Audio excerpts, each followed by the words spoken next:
What's up, gamers? And you want to know if you should pull for Burnice or not, because Burnice is hot in multiple ways. First of all, she's sexy. Second off, her kit's even spicier than that, with her being an anomaly sub DPS, off-field DPS. It is probably going to future-proof your account for the far future to come. And then thirdly, guys, she is crazy, and the flames that come out of those flamethrowers are hot enough to maybe help KSI wipe his tears away from his prime bottle that's stuck in a big iceberg right now, guys. He needs all the support we can get, and Burnice is just the character to help him out. So guys, let's go ahead and talk about should you or should you not pull for Burnice by first talking about what does her kit kind of do, right? What niche does she play in? Because I think if you don't plan on running in this niche, then she's not really necessary for you to play. But if you don't know what she's gonna do exactly, then you don't know if you should pull her or not, right? So let's go ahead and start off with that first. So gamers, like I mentioned before, Burnice is actually an anomaly sub DPS, guys. And what do I mean by she is a sub DPS, right? This is quite literally going to be derived from her core skill, guys. Whenever she uses her energy, guys, she's going to be building up a heat meter, which is going to be putting an afterburn debuff on the enemy, meaning whenever you swap off of her, the enemies will be taking fire damage in proportionate to how much attack and anomaly proficiency that Burnice has. But the big thing here, guys, is she does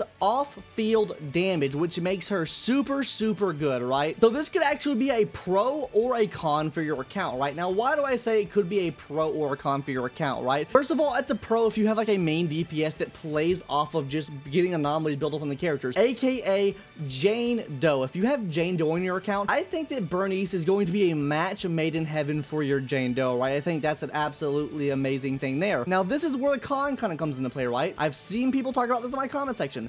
You're not really playing much with her. From a meta point of view, right, she is going to be providing a lot for the team because she doesn't have a lot of on-field time, right? Meaning she's able to just keep stacking up those anomaly procs on the enemy while your main DPS, like aka Jane Doe, which is really the only like main DPS that kind of plays off of getting anomaly buildup and like doing like a big amount of damage from their anomaly buildup. She helps with that a lot because you're constantly proccing fire, right? So if you're constantly proccing fire, then that means that Jane Doe's always going to have like a basically infinite uptime on what she's doing with breaking the enemy shield. Another con, guys, if you don't plan on building the anomaly class up, she is a very anomaly-centric sub DPS. If you don't run her on a anomaly-based team or really using her as a main DPS, then she loses a lot of her value, right? Because she is built kind of like a sub DPS, and she doesn't really have anything to buff up anyone else on the team. She is meant to come in, help with anomaly build up, and then come off the field, right? Like, she doesn't really provide like any team-wide buff or anything like that, right? The biggest thing that she's going to be doing for your team, guys, is actually her additional ability, which helps with fire anomaly buildup and then also extends burn effect for the team. That is like quite literally the only thing that she does for the team per se, other than damage, right? Now, that's not to say that you maybe use her as like a sub DPS on other teams. Do I think that's going to be as beneficial as maybe running like a support character on those teams?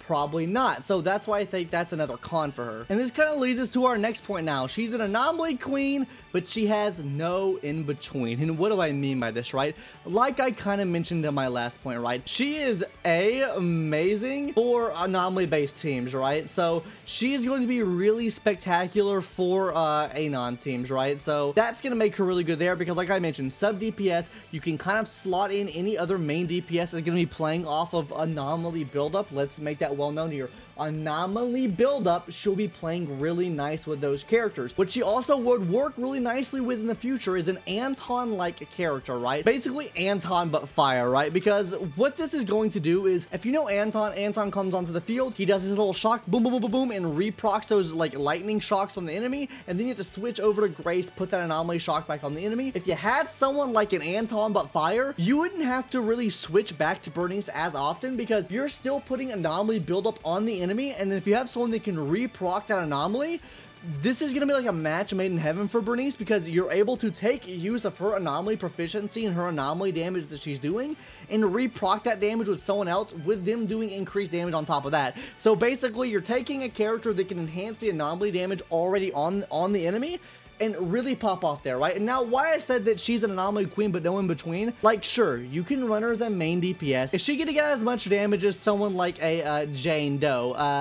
Probably not, right? I think Jane Doe is going to do more damage overall, right? Is she gonna get out more damage than someone, let's say, like a Julian, right? I don't think so, right? I think she's a very sub DPS type of role. I think you can play her as a main DPS. I just think you're not going to get as great results as you would get with someone like a Jane Doe or a Zhuyan in that main DPS role. Another thing here, you could say, well, this runner is a sub DPS in other teams. The thing is, with other teams that are very crit oriented, you want to be increasing crit rate, crit damage, the other stats as much as possible. She gives no buffs, so keep that in mind here, guys. So this kind of like eliminates her from that equation, because then what you would want to do is have a character that can buff you and then debuff an ally, and then have your main DPS come in for like a crit based team and do most of the damage on the enemy, right? Whether that be like a Nicole coming in and giving defense shred, whether that be a Ceasar King on the team that gives you an attack bonus. So that could be a reason on why you would want to pull or not, right? Do you have Anomaly built up, or do you plan on building Anomaly up in the future? Is that a yes? Then I would go for it. I think she's a really good option. Is that a no? Then it's probably just a skip here in my opinion. Now, I will touch on this Anomaly question later on in the future-proofing section of this video, because I do think that Anomaly is quite future-proofable, and I think she is going to be quite future-proofable, but we'll get into that later in the video, because what I want to touch on now is actually something we just kind of brought up in this last section here, which is where does she stand? If you don't want to pull for Anomaly characters, right, who do you pull for, or what type of scenario do you pull for, right? She is a sub DPS, right? I'm just going to go ahead and put out here like what these characters are going to be, or what I think they're going to be, quotation mark, quotation mark. So we already know she is like a sub DPS, right? We already know that this is a breaker slash buffer, right? Mr. Lighter down here, he's obviously a stunner, right? So we can put stunner down here. Now, do I think he's going to be a complete stunner? No. We already have Chingy in the game, which is kind of like just focus on like debuffing enemy and then also breaking. We have Lycon, which is the same thing. I think he's going to do something different. So I would put him down as a stunner and a sub DPS. So I'm going to go ahead and put that down here too, as a stunner and a sub DPS type of character. Now I want to move over to Miss Yanagi here as well. Now with the release of Miss Burnice, she's a sub DPS anomaly character. I think she's going to play kind of like into the buff or debuff role, into that role. So I think that she's going to support the team in that way. So I think she's going to be either a buffer or debuffer for anomaly type characters, right? So I'm gonna go ahead and put that down here for her, right? If you don't plan on pulling for the anomaly class in general, I think your best two options are probably going for these two characters right here. If you plan on pulling for the anomaly class, I think your two choices are these characters right here. Now, this does get more intricate when we talk about it, right? Because Burnice kit is pretty simple. She's very off-field, she's very hands-off, right? Whereas with someone like Ceasar King, she's a lot more hands-on. You're gonna be having her on the field a lot more for those parry counters and breaking the enemy's shield. So for here, we can put more on-field time. I think both Burnice and Yanagi are going to share that same thing, is they're probably going to be more off-field as well. So we can go ahead and put that here as well, off-field type of character. For him, I think he's going to be very similar to Ceasar. He's a stunner and a sub-DPS. Stunners usually are on the field a lot, so I would say on-field time is going to be very prevalent for him. And obviously, these are the most meta ways that I think these characters are going to be played, so I think this is something you should look at in terms of like playtime with the characters, right? If you want to be playing Burnice a lot, then realistically her time on the field is really not too much. If you're looking for like characters to play more of that are going to be on the field more in a meta sense, then Ceasar King and Blighter are going to be your better options here, right? Now I want to go ahead and talk about value, guys. What value does Burnice really bring to your account in comparison to these characters?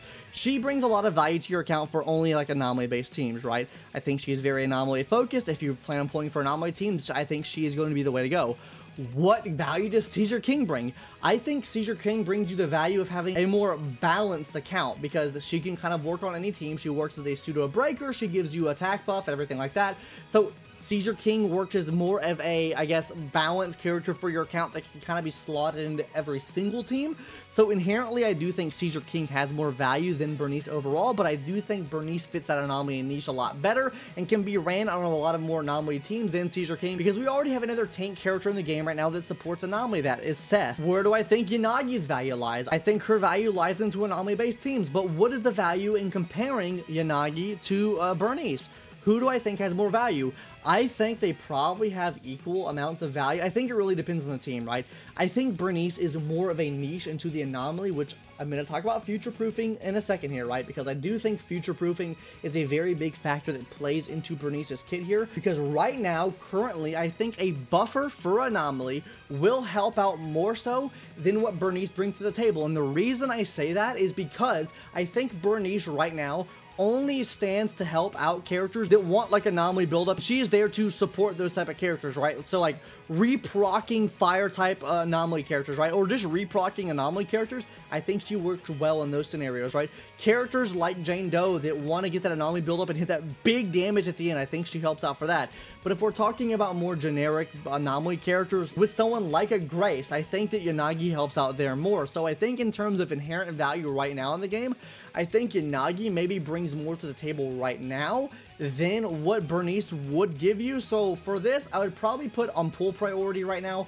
I would say I think pull priority goes Ceasar number 1. I just think she gives a plethora of buffs all around the table. We're gonna touch on the pull priority for these in a second because I need to talk about Lighter here really quick. Lighter's priority relies on Breaker, right? With him being a stunner, he's obviously going to help with a stun, right? So if you're missing stunners in the game, if you didn't pull a Kuleda, you don't have a Lycon, you didn't get Ceasar King here as your sub pseudo breaker, and you didn't get Chingy, I think he holds a lot of value for your account. Now, what else is he going to do outside of that? I think he needs the buff to really help you out. I think this is going to be a more balanced option as well in terms for your account because he is a stunner that kind of works for just about every single team, but we're going to have to wait to see what he actually does, of course. I'm just going to be literally going off what my theory craft is for these. This could definitely change depending on what their kits are, right? But if we're talking about a stunner, I think that gives you more overall value for the structure of your account than these two characters do.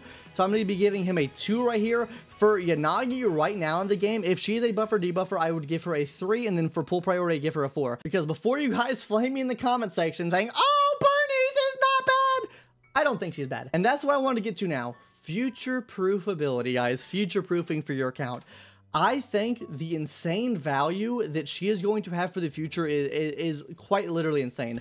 Not to say Yanagi, if she's a buffer or debuffer for the anomaly class, that she's not going to be cracked out of her mind, right? Because I think inherently buffers are like super hard to power creep.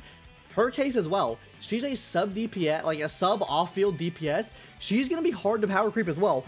What you see the most power creep in is those on-field main DPS, someone like a Jane Doe, right? So I think she is going to be hard to power creep. I think the way her kit is built up right now doesn't really play well with a lot of characters we have in the game. It only really plays with Jane Doe, right? How I see Burnice right now is how I saw Kafka when she released, right? Kafka when she released was okay, right? And like she didn't get much support, she kind of went down, but when 2.0 hit and Black Swan came out, she jumped the fuck up, right? I think Burnice is going to be preparing for the future of Anomaly, and that's what we're going to touch on last year. The future of Anomaly. Guys, we have gotten Yanagi being added to the game. We have Jane Doe being added to the game. We have Burnice now being added to the game. We have a support like Seth being added to the game. So I think they're really pushing this Anomaly meta. So where do I think this is going to go? I think this is going to go above and beyond. I think Anomaly is quite literally, if not already, going to be the best class in the game, and they are really pushing for that. Anomaly is the future right now, right? I think Anomaly is what's going to push us into 2.0. I think that is going to be the actual 2.0 meta. Another quintessential thing this helps out with the Anomaly class is Disorder, guys, right? This will be helping with Disorder so much. The reason I say this helps with Disorder is because let's say we have a character that's coming to the game, oh, I don't know, maybe soon, that is going to be giving a buff to Disorder. If you guys don't know what Disorder is, it's basically whenever you take type A fire and then type B electric, you get buildups of both of these up and they buy it's kind of like an elemental reaction. They both combine, explode, kind of stuns the enemy and gives a big chunk of their HP, right? This is going to play really nicely with that because essentially what she's doing, being a sub DPS, is giving you fire procs all the time. So if you have another main DPS, like we mentioned Jane Doe, or even like a Grace, right, that's giving that shock anomaly build up, she'll be able to play into that Disorder niche as well because she doesn't have to be on the field for her fire procs to pop off. So this is where I think Burnice's true gems lie at, is in the future. Do I think she's going to be good when she comes out? Yes.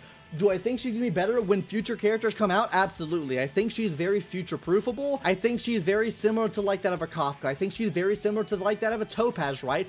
Where she's a sub-DPS that is going to push the class of Anomaly even further, and I think she is going to be kind of a staple in Anomaly teams in the future, while she might not be as much of a staple right now. Even though I think she's really good right now, I just don't think she's going to push that. Now, guys, the big question. Should you summon for Burnice? Really going to depend on your account. If you plan on pulling for Anomaly and you see the Anomaly future that's coming, yes, I think you should pull. If you don't plan on pulling for that, you want your crit-based units, don't pull for her. I really don't see her having much value for your account then, if that's the case, right? If you don't like the anomaly teams, don't pull for her. At the end of the day, pull for her, you want to pull for her, right? If you like her playstyle, pull for her. If you don't like her playstyle, don't like her character, don't pull for her, right? But if we're talking in a meta sense, if you don't have an anomaly account built up, you don't plan on building anomaly, I think that's a pretty easy skip. If you do, then pull on her, right? Miyabi's coming to the game probably soon, so that is something to definitely look forward to. So yeah, that's really all I have to say in today's video. Hopefully you enjoyed. I will see you guys in the next one. Leave a like if you like, subscribe if you haven't already, and yeah, let me know your thoughts on Burnice. Are you pulling for Burnice? Do you think my takes today are cope or not? I would love to hear your guys' thoughts on that. And also, please, we gotta leave KSI a like. Oh my god, we need his prime bottle thawed. Please, Burnice, give him a cremation. Anyways, guys, let me stop yapping on KSI's new dog shit song. So bye, guys. See you later.